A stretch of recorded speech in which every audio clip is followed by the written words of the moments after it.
بالکل پوری امت میدان چ آ جائے اور اسی اسی طرح ہی بہنا ہے، کوئی زیر زمین نہیں جانا. میں مسجد ہی بہنا ہے، تقریر کرن جانا ہے، رستے جو گرفتار ہو جاواں، راستے جاندے واپس ہو جاواں، راتی ستے آ جان، بس ہی تیار ہاں گرفتار ہونے واسطے. انہاں واسطے آخری میں وارننگ انہاں نوں دے رہا کہ تسی جو معاہدہ ساڈے نال کیتا ہے اسی اودے تے پورا عمل کیتا ہے. اسی ادھے گھنٹے وچ پورا ملک کھلوا دیتا. تسی معاہدہ ساڈے نال کیتا ہے، اسی اودے تے منو ان عمل کیتا ہے.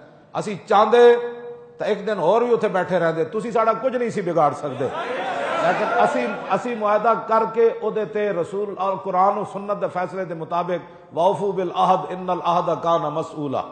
ہاں جی، بدعہد بندہ جڑا ہے انہوں تا قیامت والے دن بھی اودے تے جھنڈا لگیا ہوئے گا، پورے معاشرے جھنڈا لگیا ہوئے گا. وہ تے میں ہن دسدا نہیں کتھے لگیا ہوئے گا. حدیث جو الفاظ موجود ہیں حضور نے فرمایا کتھے جھنڈا لگیا ہوئے گا. کیوں جی؟ لکل غادر لواء یوم القیامت علی استحی. استحی دا معنی جا کے پوچھ لینا بھئی کی معنی ہے دا بندا ہے. قیامت والے دن بدعاد بندے دا جھنڈا کتھے لگے ہونا ہے قیامت نو کہ جس نے وعدے دی پاسداری نہیں کیتی. اسا مکمل تاریخ لبیک یا رسول اللہ نے وعدے دی پاسداری کیتی، تسی نہیں کیتی. اج 21 دن ہو گئے، وعدہ تہاڈا صرف 3-4 دن دسی اسی سارے کام کر دیں گے. اج بھی موقع ہے، اپنے وعدے دی پاسداری مکمل کرو. اس تو بعد پھر سوچا جا سکتا کہ 25 تاریخ اسی پھر کی کرنا ہے، پھر گل تواڈے نال ہوئے گی. ورنہ تواڈے نال گل بھی بند ہے، مذاکرات بھی بند ہیں.